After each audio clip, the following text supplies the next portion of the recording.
किया और उसके बाद ये पूरी परिस्थितियां पैदा हुई हैं। अब कुल मिलाकर सर क्या लगता है कि ये जो सिनेरियो है, ये जो सिचुएशन है, ये कब तक चलेगी? क्योंकि इजराइल के लिए तो ये बहुत अच्छा हो रहा है, लेकिन अमेरिका इस बात को भली भांति जाता है कि अगर ये बहुत लंबा चला तो उसे बहुत बड़ा नुकसान हो रहा है। ये देखिए, अमेरिका ये बात अच्छा से जानता है कि ये लंबा चलेगा, इसका इकोनॉमिक इंटरेस्ट के ऊपर डायरेक्ट इम्पैक्ट होगा। लेकिन इसमें एक चीज है, देखिए आप अभी बता रहे थे जो रेजिम चेंज के बारे में, मैं एक चीज बताना चाहता हूँ। जैसे कि आप डीकैपिटेट किए सपोज अयतुल्ला अली खामेनेई, उसमें क्या है ना, ईरान का जो है मल्टी लेयर्ड पॉलिटिकल स्ट्रक्चर है, उसमें सबसे जो विलायती फकी इंस्टीट्यूशन है गार्जियनशिप ऑफ द जूरिस्ट, ये तो इंस्टीट्यूशन है। इसके बाद नंबर ऑफ क्लरिकल इंस्टीट्यूशन, जैसे कि आपका गार्जियनशिप काउंसिल है, जिसे को सुराई निगावन बोलते हैं।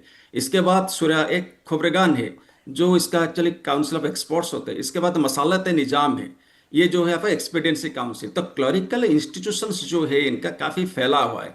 इसके बाद में जो IRGC है, इस्लामिक रिवोल्यूशनरी गार्ड कॉर्प्स, सिपाही पसदरान इस्लामी बोलते हैं, तो उनका जो विंग्स है काफ़ी जड़ में घुसे हुए। जैसे मैं बता रहा हूँ, सपोज बासिज फोर्स, ये इंटरनल फोर्सेस से जो आप नॉर्दर्न प्रोविंसेस देखिए, गिलाक हो गया, मजंदरन हो गया, आपका वेस्ट में वेस्ट अजरबैजान हो गया, ईस्ट अजरबैजान हो गया, कुर्दिस्तान हो गया, इसके बाद में ईस्टर्न साइड में नॉर्थ खुरासान, साउथ खुरासान, इसके बाद सिस्तान बलूचिस्तान, इसके बाद में आपका जो सिराज, इस्पाहान, इस सारे यूनिट्स में 31 प्रोविंसेस डिसेंट्रलाइज्ड है।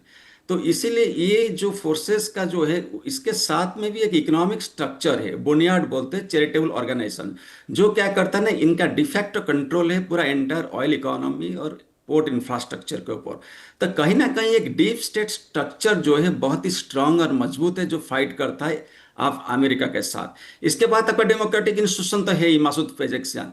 तो मेरे ख्याल से अब अगर पूरा आप इसको इंटरनल स्ट्रक्चर देखेंगे, वो डीपली एंट्रेंस्ड है। और जी उसको फायदा कहाँ लेते हैं आप, जो है असिमेट्रिक वारफेयर का थ्रो में। आप 18 लाख का ड्रोन भेज देते हैं, और इसके बाद आप किसको जवाब देते हैं? 35 करोड़ आप थॉड मिसाइल को काउंटर करते हैं। तो इकोनॉमिकली काफी डैमेज के, और अमेरिका का इकोनॉमिकली काफी लॉस हुआ है। तो इसलिए अमेरिका का ऑलवेज देखिए कि हेजिमोनिस्टिक एटीट्यूड तो शुरू से था, जैसे मादुरो को उठा के ले लिए। इनका भी कहीं ना कहीं इंटरेस्ट था कि कंट्रोल द ऑयल रिसोर्सेस। अभी देखिए सऊदी अरब में उनका क्या ऑब्जेक्टिव था? शुरू से 1945 में ना एग्रीमेंट था। किंग साउद उस टाइम में जो थे, अब्दुल अजीज बिन अल सऊद, और उसमें प्रेसिडेंट रूजवेल्ट थे, उनका क्वींस से जो USS कैरियर था उस टाइम में, उसमें बातचीत हुआ था कि ऑयल फॉर सिक्योरिटी पैराडाइम, हम आपको सपोर्ट करेंगे, सिक्योरिटी देंगे, इसका बदल में आप फ्री फ्लो ऑफ ऑयल देंगे। तो इसलिए इंटायर जो गल्फ सिक्योरिटी आर्किटेक्चर वो चेंज हो सकता है। क्योंकि वहां में प्रॉब्लम्स क्या है ना, आप देखिए at the present moment world का सबसे बड़ा पेट्रोकेमिकल प्रोजेक्ट जी जो सर। रसल तनुरा है सऊदी अरब में, आज बंद पड़ा है। रसल अनाफ जो वर्ल्ड सबसे जो बहुत बड़ा गैस प्रोजेक्ट है, वो बंद पड़ा है। आप हिट किसको कर रहे हैं? जेबेल पोर्ट, जो वर्ल्ड का सबसे बड़ा ट्रांसशिपमेंट पोर्ट है, आप हिट किसको कर रहे हैं? दुबई को कर रहे हैं, जो वर्ल्ड इकोनॉमिक हब है। तो इनको मल्टी डायमेंशनल कर रहे हैं। इसके बाद में क्या कर रहे हैं? आप स्टेट ऑफ हॉर्मुज में आ रहे हैं, इनका नावल स्ट्रैटेजी जो स्ट्रेटेजिक डेप्थ बोलते हैं, ये कैसे काउंटर करते? फास्ट शिपिंग बोट्स, स्वार्मिंग करते। स्वार्मिंग मतलब धूल, जैसे ढूंढ ढूंढ में जाते चिड़िया वगैरह, ऐसे ढूंढ में आके आप अटैक करते। आजकल एक नया स्ट्रेटेजी भी बना लिया है, जैसे कि बोलते हैं एंटी मतलब एक्सेस जी and area denial, A to D strategy. In that sense वो क्या करते हैं ना, आपका जो अंडर वाटर में ड्रोन जाके अटैक करता है। रिसेंटली अमेरिकन शिप को भी अटैक किए, और ठीक है। इसके डिप्लॉय भी कर सकते हैं माइंस। तो ये जो है आसिमेट्रिक स्ट्रेटेजीज है, तो ठीक है सर, इसीलिए और मेरे कहीं ना ख्याल कहीं अब देखना तो होगा इस पर कितने सफल हुए। अच्छा सोडी सर, एक सवाल मेरा ये भी था, ये तमाम बातें जो, क्या ट्रंप अपने ही स्ट्रेटजी में फंस गए क्योंकि यूरोपीय देश अब साथ नहीं दे रहे? आप तमाम चीजों को देखें तो कहीं ना कहीं अपने ही देश में उनको उतना समर्थन नहीं मिल रहा है। अब कुल मिलाकर जो ईरान है वो ये कह रहा है भाई हम तो अब $200 प्रति बैरल पर तेल जो है वो भी हो सकता है। अब वो ये कह रहे हैं कि भाई रशिया से आप लोग तेल खरीदिए। कुल मिलाकर क्या ट्रंप इन तमाम चीजों में खुद ही फंसते हुए नजर आए हैं सर? खुशबू जी, ट्रम्प ने इसको बहुत ही कॉम्प्लिकेट कर दिया है। आप देखिए, जैसी मैं फिर से ही कह रहा हूँ कि एक और स्टेटमेंट थी, वो कह रहे थे कि जो ऑयल प्राइसेस बढ़ गई है, इससे अमेरिका को फायदा होगा। उनको समझ ही नहीं आ रहा है कि वो क्या क्या क्या, क्या कह रहे हैं। उनके जो देखिए सेक्रेटरी हैं of war, not of defence but he calls secretary of war, उनकी स्टेटमेंट्स आप देखिए 14 दिन में वो क्या कह रहे हैं। तो ये बहुत ही ज्यादा मिसकैलकुलेशन हुई है अमेरिका से। और अभी उनकी ऐसी कंडीशन है कि अमेरिका चाहता है कि वो किस तरीके से एक ऑनरेबल एग्जिट ले इस कंफ्लिक्ट से। तो जो थोड़ा मुश्किल है, क्योंकि जब आप ऑनरेबल एग्जिट की बात कर रहे हैं तो उसमें ईरान जो है वो भी एक ऐसी नेशन है। आप देखिए, एसिमेट्रिक वॉरफेयर की बात हो रही थी, वो छोटे छोटे ड्रोन्स के साथ जिनकी वैल्यू इतनी ज़्यादा नहीं है, वो अमेरिका के थर्ड सिस्टम और इवन इसराइल के जो मिसाइल्स हैं उनको डिस्ट्रॉय कर रहे हैं, जिनकी कॉस्ट बहुत ज़्यादा है। तो ईरान अभी इंतजार वेट कर रहा है। और मेरे को लगता है कि अमेरिका जो है अभी वो एक ऐसी कंडीशन में आने वाला है, बहुत जल्दी आने वाला है, जिसमें कि ये डायलॉग डिप्लोमेसी के थ्रू होने वाला है और किसी ना किसी तरीके से इस कॉन्फ्लिक्ट को वो पॉज करना चाहेंगे।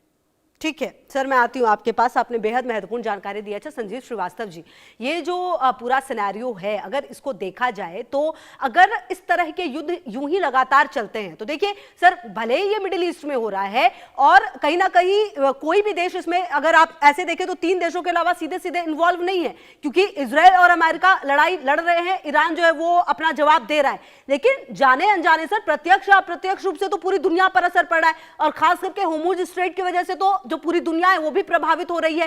क्या लगता है सर, अगर यही सिचुएशन रहा तो क्या आने वाले समय में अमेरिका के खिलाफ कई ऐसे देश हैं जो खड़े रहेंगे, जिसकी उम्मीद शायद अमेरिका ने की नहीं होगी, क्योंकि खुद पर जब बात आएगी तब तो खड़े होंगे ही फिर? देखिए खुशबू जी, एक बात बिल्कुल स्पष्ट है कि डायलॉग और डिप्लोमेसी के रास्ते पर दोनों ही पक्षों को आना ही होगा। यदि आज नहीं आएंगे, एक हफ्ते बाद आएंगे, एक महीने बाद आएंगे, लेकिन वो रास्ता उस पे आना ही होगा, उस बातचीत करनी ही होगी। लेकिन जहां तक एग्जिट की बात है, मुझे नहीं लगता कि यूनाइटेड स्टेट्स ऑफ अमेरिका इतनी आसानी से वहां पर एग्जिट करने जा रहा है। और यदि अमेरिका ने तो एग्जिट कर लिया, लेकिन इजराइल कहाँ एग्जिट करेगा, वो कहाँ जाएगा? इजराइल को तो वहीं रहना है।